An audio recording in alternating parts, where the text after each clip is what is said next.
Hej, velkommen til. Vi skal i dag i matematik igennem vektorer, det udspændte parallelogram, komponenter og projektion. Og her ser vi så dagens program. Og vi starter med det udspændte parallelogram. Og hvis vi har to vektorer A og B, jamen så hvis vi nu parallelt forskyder A herover til og B hertil, så kan vi se, at det skaber et parallelogram.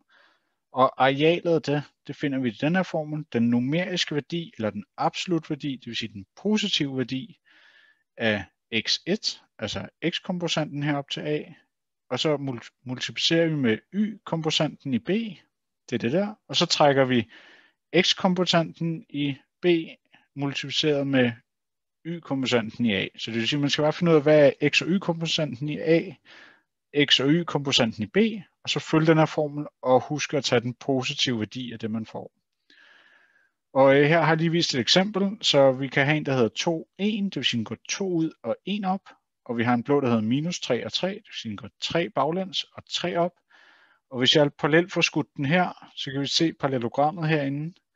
Og jeg bruger formlen her og regner ud, at det giver 9. Og tæller jeg herinde, så kan jeg se 1, 2, 3, 4 hele firkanter, 5, 6, 7, 8, og den der giver 9, så det passer altså. Så det er bare om at finde de der komponenter, og så sætte dem ind i her. Det næste er netop komponenter, og det er, at man kan opdele en vektor i to retninger, der står vinkelret på hinanden. Så den nemme, det er jo for eksempel, hvis vi har et koordinatsystem, og vi opløfter den i en, hvor den er retvinklet, ligesom vores koordinatsystem, så vil vi se den vandrette her.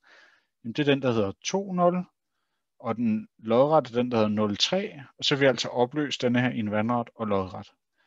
Det er bare ikke altid, at vi har, at det ligger så flot der. Nogle gange så er det drejet i forhold til ligesom her, og så er det så, man skal ligesom finde de to, der følger det koordinatsystem, man gerne vil have. Og man kan jo netop se, at det svarer til, at det er en vektorsum, det her, vi lægger dem sammen. Den der kunne parallelt forskyde herover til. Det vil sige, hvis jeg kan finde to vektorer, der tilsammen giver den, jeg har, så har jeg jo fundet komponenterne. Og det ser vi ved her, at jeg kunne fx have parallelt forskudt den herover til, så er vi gået den der vej, eller jeg kunne parallelt skudt dertil, så er vi gået den der vej. Så bare lige et eksempel fra vores fysik B, hvor vi netop har, at vi har et drejet koordinatsystem. Det har vi ved kræfter på et skråtplan. Så kan vi se, at tyngdekraften hænger ned her, og vi har en normalkraft, der står vinkelret på underlaget, og en snorkraft, der følger snoren. Så vi kan se, at normal og snorkraft, de følger et koordinatsystem, der er drejet, og så har vi en tyngdekraft, vi ligesom skal opløse i de to retninger her.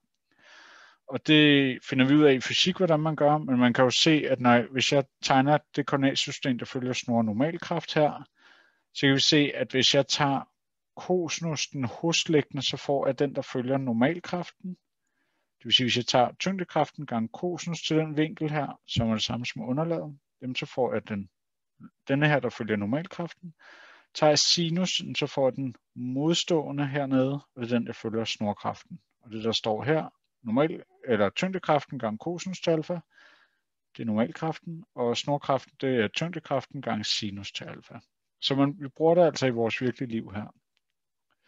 Og dem, der skal være ingeniører og regne på broer, når vi har sådan nogle broer, der er det Kong Frederik 9. bro, der kører sådan nogle spændkabler indeni, der kører sådan hen over understøtningerne, og kraften i sådan et spændkabel, det regner man faktisk også ud som den lodrette og den vandrette komponent, hvor den vandrette her, det er momentbæreevnen i betonen, mens at den lodrette, det er en forskydningsbæreevne, som ligesom skal tages de bøjler her. Så det er den måde, man kan regne det ud på.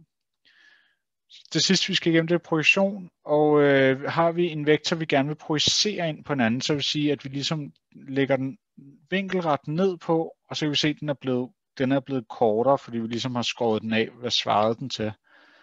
Og der er formlen her, vi beviser den ikke, men det er simpelthen skalarproduktet af A og B, og så numerisk igen, og så skal det være over længden i anden, det vil sige, at vi også får positivt der, og så det er ligesom det for at sige, hvor lang den er, og så ganger vi den på B-vektoren for netop at få den i samme retning her.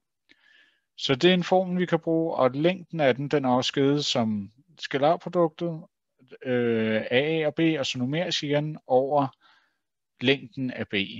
Og her er et eksempel her, hvis vi fx har A, som hedder 3,1, 3, 1, og vi gerne vil projicere ned på B, som hedder 6 minus 3, altså 6 og minus 3, så kan jeg se, hvis jeg tager den vinkelrette ned her, bum, så kan jeg med mine øjne bare se, at den hedder 2 minus 1.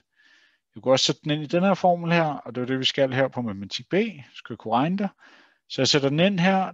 Det her det er ligesom for at finde længden, en konstant, gange ind på min B-faktor, og så får jeg den hedder 2 minus 1, så det var rigtigt. Og vi kan beregne længden af den ved hjælp af det her, og finde 2,24, og det passer jo meget godt. Hvis det er 2, så er det lidt over 2. Så vi har altså lært det udspændte parallelogram og projektion, og hvad var det sidste vi også havde? Vi havde også noget med en komposant. Så jeg håber I kunne bruge det her, og I får god fornøjelse med det. Hej.